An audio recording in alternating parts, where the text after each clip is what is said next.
Working women है, हर कोई कमाने के लिए सोच रहा है, तो उनके वर्क प्लेस पे उनको क्या क्या परेशानियाँ और क्या क्या चैलेंजेस का सामना करना पड़ रहा है, उसके बारे में आप बताओगे कुछ? 2019 में मेरी लाइफ में बहुत बड़ा ब्रेक आया। मेरा बहुत मेजर एक्सीडेंट हुआ, लॉस्ट माई सेल्फ, मेरा हेड टू टो सारा कुछ ख़त्म हो चुका था। बहुत टूट गई और मैं किसी टाइम पे मौत मांगने लग गई। एक्सीडेंट से अच्छा मुझे मौत मिल जाती। आप सबको मेरा प्यार भरा नमस्कार। मैं Parvinder Kaur national times news channel से आप सबका स्वागत करती हूँ। आज हमारे स्टूडियो में मिस सुप्रीत अरोड़ा जी, जो मॉडल, एक्ट्रेस, फैशन डिज़ाइनर के साथ साथ समाज सेवी भी हैं। आज हम जानेंगे उनसे कि उनकी ज़िंदगी का सफ़र ये कैसा रहा। नमस्कार आप सभी को, मैं सुप्रीत अरोड़ा। मैं एक model, actress, fashion designer to Bollywood, cosmetologist and social activist हूँ। सोशल एक्टिविटी मैंने 2016 में स्टार्ट करी थी। मेरी जो ज़िंदगी का सफ़र स्टार्ट होता है वो 2011 से एक पुनर्जन्म के उससे स्टार्ट हुआ। When I got divorce. मैं एक सिंगल मदर हूँ। मेरी ज़िंदगी का सफ़र वहाँ से स्टार्ट हुआ 2011 में, जब मुझे कुछ आता जाता नहीं था, मुझे कोई नॉलेज नहीं थी क्योंकि छोटी एज में शादी हो गई और उसके बाद मुझे बिल्कुल भी पता नहीं था कि ससुराल में मैंने फिर भी सारी जिम्मेदारियां निभाई, सब कुछ किया। उसके बाद जब डिवोर्स हुआ, आपकी एक फिर से नई जर्नी स्टार्ट होती है और वो जर्नी आपके लिए बहुत ज़्यादा कठिन हो जाती है क्योंकि समाज में बहुत सारी रुकावटें आती हैं। सोशली आपको बहुत ज़्यादा डोमिनेट किया जाता है। As a single mother, as a women, आपको बहुत सारी परेशानियों का सामना करना पड़ता है। बट मेरे पेरेंट्स ने मेरा साथ दिया। मैं अपने पेरेंट्स के साथ रहती थी। तब मैंने जॉब स्टार्ट करी 2011 में, कॉर्पोरेट में काम करना स्टार्ट किया। फिर मुझे थोड़ा थोड़ा दुनिया का पता लगता रहा कि सच क्या है, झूठ क्या है, कैसे दुनिया चलती है। मुझे उससे पहले बिल्कुल भी नहीं पता था। सब कुछ बहुत छोटी एज में शुरू हो गया, शादी हो गई, तो मेरे लिए सब कुछ नया ही था उस टाइम पर भी। फिर मैंने वो जर्नी स्टार्ट की। कॉर्पोरेट पे जब जॉब की, बाहर निकली, दुनिया से देखा। मैं उस टाइम ऐसी थी जब मेरा डिवोर्स हुआ कि मैं किसी मेल पर्सन से बात भी नहीं कर सकती थी। मैं इतनी शाय पर्सन थी। And I was so simple, बिल्कुल सिंपल सी लड़की थी जिसको दुनियादारी का कुछ पता नहीं था और उसको एकदम से इतने सारे चैलेंजेस का सामना करना पड़ा। चलो, पेरेंट्स ने पहले साथ दिया मेरा। उसके बाद कुछ ऐसे रीज़न आए जब मुझे अपने पेरेंट्स हाउस से भी अलग होना पड़ा। मैं 2018 में फिर वहाँ से मूव ऑन होकर चंडीगढ़ आई और वहाँ पे फिर मेरी एक नई जर्नी फिर से स्टार्ट हुई। फिर से मैंने काम करना शुरू किया यहाँ पे अलग तरीके से। 2019 में मेरी लाइफ में बहुत बड़ा ब्रेक आया। मेरा बहुत मेजर एक्सीडेंट हुआ जिसकी वजह से मैं 6 महीने बेड रही। मतलब I totally lost my self. मेरा हेड टू टो सारा कुछ ख़त्म हो चुका था। फेस बिल्कुल स्पॉइल, कोई पहचान नहीं सकता था।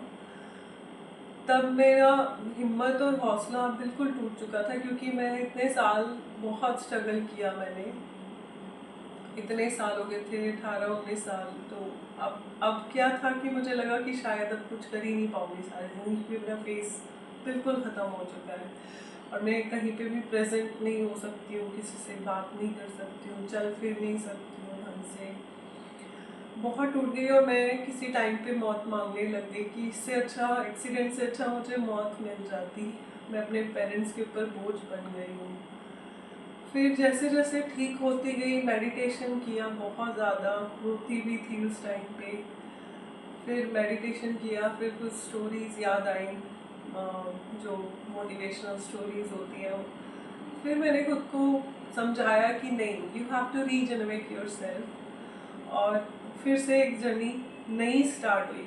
बहुत सारी बार मेरी लाइफ में ऐसे पॉजेज आए जैसे मेरे को ज़ीरो से स्टार्ट करना पड़ा अपना सफ़र। उसके बाद मेरा हौसला तब थोड़ा सा बढ़ा जब ऑक्सफोर्ड एजुसम इंडिया ने मुझे ब्रांड एम्बेसडर की नॉमिनेटेड किया, ऑनर्ड भी किया उन्होंने। तो I was firstly I started my journey with as a brand ambassador of Oxford Eduserve India. Social working मैंने 2016 से स्टार्ट कर दी थी। वो मेरे को बचपन से बहुत शौक था लोगों की हेल्प करने का, और मतलब एक समाज सेवी के रूप में मैं आना चाहती थी दुनिया में। तो मेरे लिए वो जर्नी बहुत अच्छी और टिपिकल रही। सो इस तरीके से मैंने जब ये सफ़र शुरू किया और मेरे को हौसला मिला एज ए ब्रांड एम्बेसडर, तो मैंने जब मेरा फेस वगैरह ठीक होना शुरू हुआ, मुझे एक मॉडलिंग कंपनी से ऑफ़र आई और मैंने उनके साथ काम करना शुरू किया एज ए मॉडल। तो मेरा हौसला बढ़ा, हालांकि उस टाइम मेरा मतलब वेट बहुत बढ़ चुका था, बट फिर भी मुझे इतना अच्छे ऑफर्स मिलने शुरू हुए। मुझे वाकई में मुझे लगा कि नहीं, कहीं ना कहीं आपकी फिजिक मैटर नहीं करती है, आपकी बॉडी मैटर नहीं करती है, आपके गट्स मैटर करते हैं, आप क्या हो वो मैटर करता है लोगों के लिए, शायद कई बार कुछ ऑर्गेनाइजेशंस के लिए।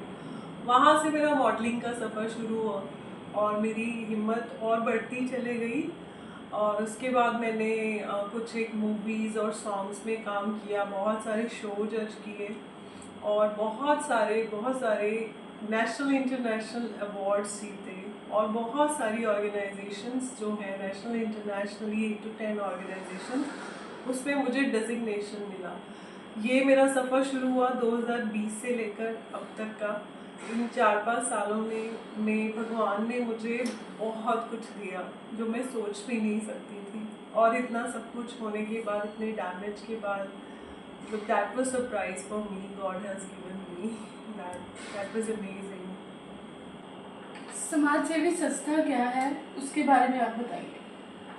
समाज सेवी संस्था बहुत सारी हैं ऐसे तो, जैसे कुछ बच्चों के लिए है, कुछ बुजुर्गों के लिए है, कुछ फीमेल्स के लिए, कुछ वैसे जो पेशेंट्स होते हैं अलग अलग जगह पे, जैसे हॉस्पिटल में वैसी ऑर्गेनाइजेशंस बनी हुई हैं। ऐसी बहुत सारी सेल्फ सोशल वर्किंग ऑर्गेनाइजेशंस हैं।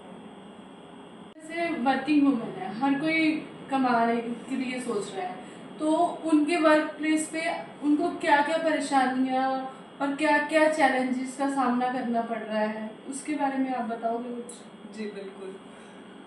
जैसे मैंने भी कॉर्पोरेट में वर्किंग स्टार्ट किया, तो होता है आजकल समाज ऐसा है, बाहर जब एक औरत जाती है तो उसके लिए जीना बहुत मुश्किल होता है। हर कोई उसको अगर एक सिंगल लेडी है और सिंगल मदर भी है, तो हर कोई उसको एक काइंड ऑफ बीड़े की नज़र से देखता है कि यह शायद मेरी हो जाए या ऐसा कुछ। आजकल अभी तो बहुत चेंजेस आ गए, बट एक टाइम है, अभी भी चल रहा है, पहले भी था, कि बहुत सारे चैलेंजेस हमें फेस करने पड़ते हैं।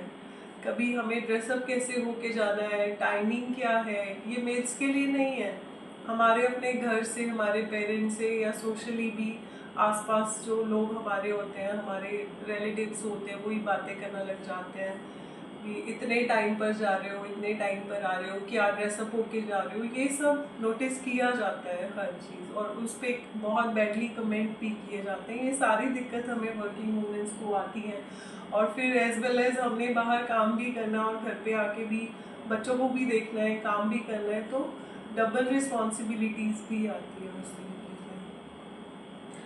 तो इसमें क्या हमारी फैमिली हमें सपोर्ट करेगी? फैमिली हाँ बिल्कुल, कई बार करती है। जैसे मेरी फैमिली ने मुझे डिवोर्स के बाद सपोर्ट किया, मेरे पापा मम्मा ने, मेरी फैमिली ने। मैं 8-9 साल उन्हीं के साथ रही पहले। उसके बाद हाँ, ये भी सच है कि सम टाइम पेरेंट्स भी एक हद तक होता है कि अगर बच्चा डाइवोर्स के बाद अगर एक लेडी रह रही है, एक सिंगल मदर है, तो वो भी एक टाइम पे बोझ लगने लग जाते हैं, चाहे वो भाई भाभी है, चाहे कोई भी। एज ए फीमेल हाँ, बहुत सारे पेरेंट्स हैं जो अपने बच्चों को सपोर्ट करते हैं, ऐसा नहीं है। वो किसी लेवल पर पहुंचते हैं फीमेल्स को आजकल बहुत, अब तो बहुत ज़्यादा चेंजेस आ चुके हैं सोसाइटी में कि उनको बहुत सपोर्ट मिलती है पेरेंट्स की तरफ से भी। कुछ एक फैमिली मतलब हम नेगेटिव और पॉजिटिव दोनों वे में जाते हैं कि हर जगह हर चीज़ नहीं होती है, तो समहाउ पेरेंट्स आपकी हेल्प भी करते हैं और समहाउ नहीं भी करते हैं। कुछ एक फैमिलीज़ में ऐसा भी होता है कि वो थोड़े पुराने विचारों के हैं या कुछ, ओवर पोजेसिव हैं तो बिल्कुल रुकावटें आती हैं। जैसे कि आपने बताया कि आपका ऐसा सफ़र काफ़ी टाइम से रहा है, तो आपको क्या लगता है कि उसके हिसाब से अभी कुछ प्रोग्रेस हुआ है वुमेन्स को लेकर? हाँ बिल्कुल, प्रोग्रेस हुआ है। पहले वुमेन्स इतनी एजुकेटेड नहीं थी, घर में रहा करती थी तो उनको नॉलेज नहीं थी। जैसे उनमें से सबसे पहले तो मैं ही हूँ जिसको घर में मतलब एक छोटी एज में शादी हो गई और ससुराल में है तो अपने जो गट्स थे वो भी भूल जाते हैं हम घर में, गृहस्थी में, बच्चों में। और जो हमारे अपने अंदर के गट्स होते हैं हम उनको मतलब नहीं प्रेजेंट कर पाते, एक घर में ही हम सीमित होकर रह जाते हैं। अभी ये चेंजेस आए हैं कि एजुकेशन जो लेवल बढ़ा है समाज में और बहुत चेंजेस आए हैं। सोशल मीडियाज आ गए, अब तो काफ़ी चेंजेस आ गए, मतलब बहुएं बाहर जाने लग गई हैं, बेटियां बाहर जाने लग गई हैं, बिजनेस वुमेन्स बन गए, एंटरप्रेन्योर हैं। बहुत अच्छा, बहुत मतलब उस टाइम से लेकर अगर देखा जाए तो बहुत डिफरेंस आया है, पहले वो टाइम नहीं था। सिक्योरिटी एंड सेफ्टी वाइज भी काफ़ी चेंजेस आए, जैसे गवर्नमेंट की तरफ से भी वुमेन हेल्पलाइंस हैं, काफ़ी सारी ऐसी संस्थाएं हैं जो वुमेन्स की हेल्प करती हैं। तो हाँ, जहाँ मतलब पहले डोमिनेशन हुआ करता था वहाँ आजकल प्रोग्रेसिव भी है ये एरिया, कि बहुत सारी संस्थाएं और बहुत सारे लोग हैं, बहुत समाज है आज एक वुमेन को हेल्प करता है हम जाने के लिए। पहले हमने बात की थी कि उनके वर्क प्लेस पे उनको क्या क्या दिक्कतें आती हैं।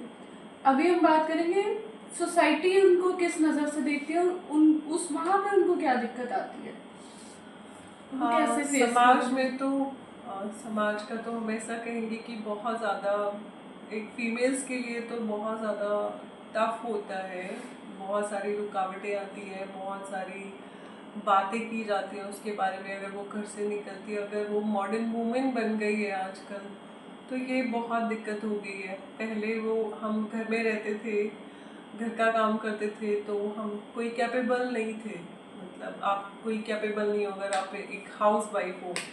वही अगर आज हम वर्किंग वूमेन बन गए हैं तो सोसाइटी की नज़रों में ये होता है बाहर जा रही है तो उसका कैरेक्टर अच्छा नहीं है, अगर किसी से बात करती है तो कपड़े कैसे पहन कर जा रहे हैं, और ये बहुत सारी रोकथाम होती है। समाज की तरफ से बातें की जाती है उसके बारे में, अगर वो तो एक इंडिपेंडेंट वुमेन बनना चाहती है तो दिस इज अ सोसाइटी। कुछ अगर अच्छा कहने वाले आपको कम मिलेंगे, बाहर निकलोगे तो आपको बहुत सारे चैलेंजेस का सामना करना पड़ता है, और जो मुझे भी ज़िंदगी में मेरी 22 साल की जर्नी है, बहुत बहुत सारे सोसाइटी के चैलेंज मेरे सामने आए। It's so tough to live for a women as a single mother, और चाहे वो लड़की भी है बाहर जा रही है उसको बहुत ज़्यादा आजकल जैसे खतरा भी होता है, कुछ भी बाहर लोगों से सेफ नहीं है, आना जाना सेफ नहीं है कहीं पे, बहुत सारी दिक्कतें आती हैं सोसाइटी में। हमारे देश में जैसे आजकल गर्ल चाइल्ड को लेके बहुत अबॉर्शंस हो रहे हैं, और जैसे गर्ल चाइल्ड होती है, कोई उसको बस स्टैंड पे छोड़ के जा रहा है, कोई नाले में छोड़ के जा रहा है, तो उसके बारे में आप क्या कहना चाहेंगे? Again this is also curse for India और फॉर ओवरसीज की लड़कियों को पसंद नहीं किया जाता है। जैसे बहुत सारी फैमिलीज आज भी हैं जहाँ लड़के लड़की में डिफरेंस बहुत होता है, डोमिनेटिव सोसाइटी है, लड़की है तो उसको पालन कैसे करेंगे, बच्चे ज़्यादा हैं तो चलो लड़कियों को ही मार देते हैं, लड़के तो फिर काम आएंगे। सोसाइटी तो यही कहती है ना, लड़का हमारे काम आएगा, लड़कियों को चलो पैदा ही नहीं होने देते अगर हम ज़्यादा परिवार में मेंबर्स हैं या कुछ हैं। मेरे साथ भी हो चुका है ये, तो मुझे पता है गर्ल चाइल्ड का लेवल, अबॉर्शन का लेवल बहुत बड़ा है, और बच्चियों को ऐसे ही बहुत जगह फेंक दिया जाता है, उन्हें पैदा होने से ही रोक दिया जाता है।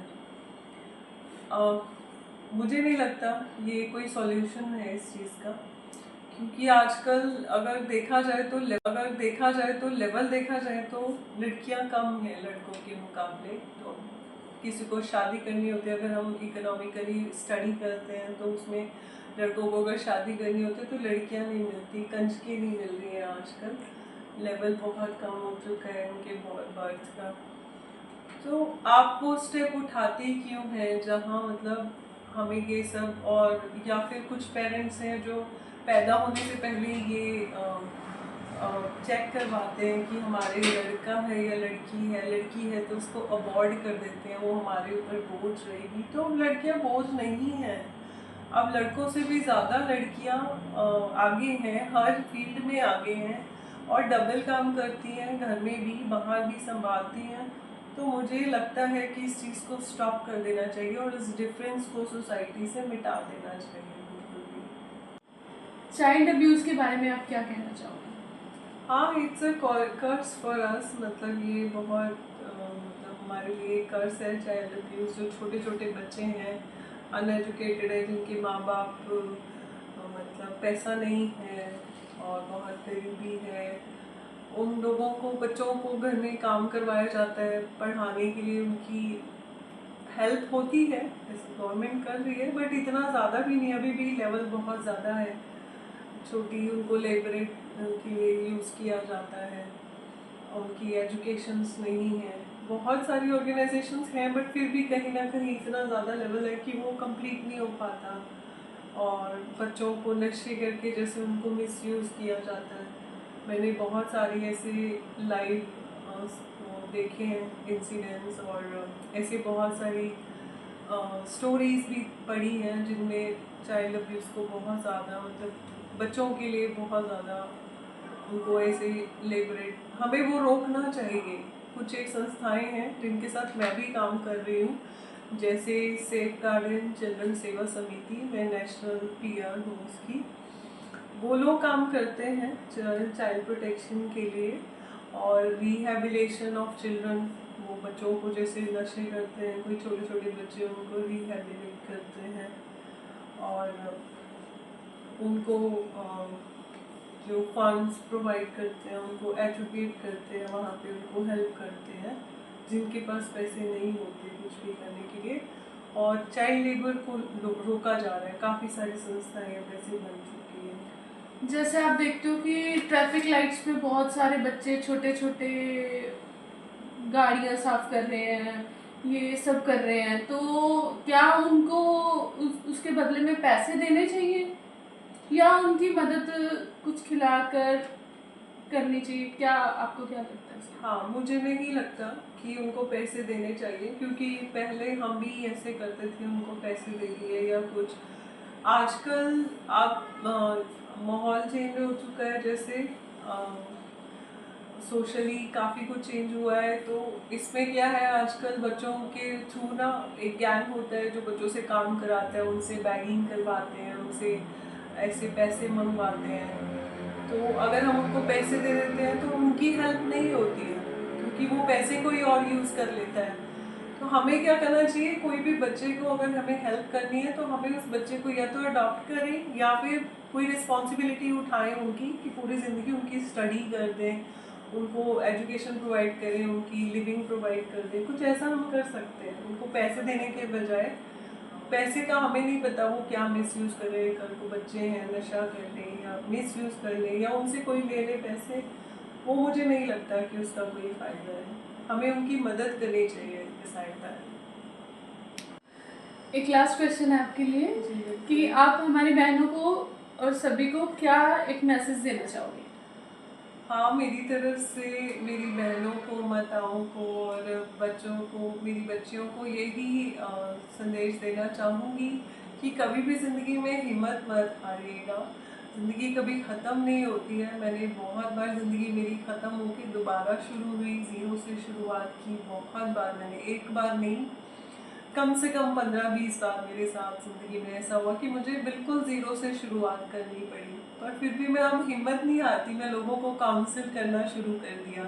इवन मैं ऐसी बनती चले गई, मतलब एक्सपीरियंस और अप डाउन्स ने मुझे इतना मोटिवेट कर दिया कि अब मैं कुछ भी ना हो तभी मैं हैप्पी रहती हूँ, खुश रहती हूँ, मेडिटेट करती हूँ खुद को, और फिर से रीजनरेट होके फिर से ज़िंदगी का एक नया सफ़र तय करने के लिए हमेशा रेडी रहती हूँ। तो आप लोग भी ऐसे ही रहिए और बहुत सारी, अब तो ज़माना बदल गया है, बहुत सारी ऑर्गेनाइजेशंस हैं जो आपकी हेल्प के लिए, आपके पास समाज में है। तो प्लीज़ हिम्मत मत हारिएगा और अपनी ज़िंदगी का सफ़र अच्छे से शुरू करिएगा। धन्यवाद। जी, बहुत अच्छा लगा आपसे बात करके। मुझे लगता है कि आगे आपकी बातें सुन के बहुत सारी वुमेन्स हैं जो मोटिवेट होंगी, और मैं भी एक मैसेज देना चाहूँगी कि वुमेन्स को हारना नहीं चाहिए। और दूसरा, अगर आपको किसी भी तरह की कोई हेल्प चाहिए, जो भी इन्होंने ऑर्गेनाइजेशंस बताई हैं, तो आप उनसे जाके मदद ले सकते हैं और कोशिश करते रहिए, कभी हारिए मत। धन्यवाद। काम करना स्टार्ट किया, फिर मुझे थोड़ा थोड़ा दुनिया का पता लगता रहा कि सच क्या है, झूठ क्या है, कैसे दुनिया चलती है। मुझे उससे पहले बिल्कुल भी नहीं पता था। सब कुछ बहुत छोटी एज में शुरू हो गया, शादी हो गई, तो मेरे लिए सब कुछ नया ही था उस टाइम पर भी। फिर मैंने वो जर्नी स्टार्ट की, कॉर्पोरेट पे जब जॉब की, बाहर निकली, दुनिया से देखा। मैं उस टाइम ऐसी थी जब मेरा डिवोर्स हुआ कि मैं किसी मेल पर्सन से बात भी नहीं कर सकती थी। मैं इतनी शाय पर्सन थी। And I was so simple, बिल्कुल सिंपल सी लड़की थी जिसको दुनियादारी का कुछ पता नहीं था, और उसको एकदम से इतने सारे चैलेंजेस का सामना करना पड़ा। चलो, पेरेंट्स ने पहले साथ दिया मेरा। उसके बाद कुछ ऐसे रीज़न आए जब मुझे अपने पेरेंट्स हाउस से भी अलग होना पड़ा। मैं 2018 में फिर वहाँ से मूव ऑन होकर चंडीगढ़ आई, और वहाँ पे फिर मेरी एक नई जर्नी फिर से स्टार्ट हुई। फिर से मैंने काम करना शुरू किया यहाँ पे अलग तरीके से।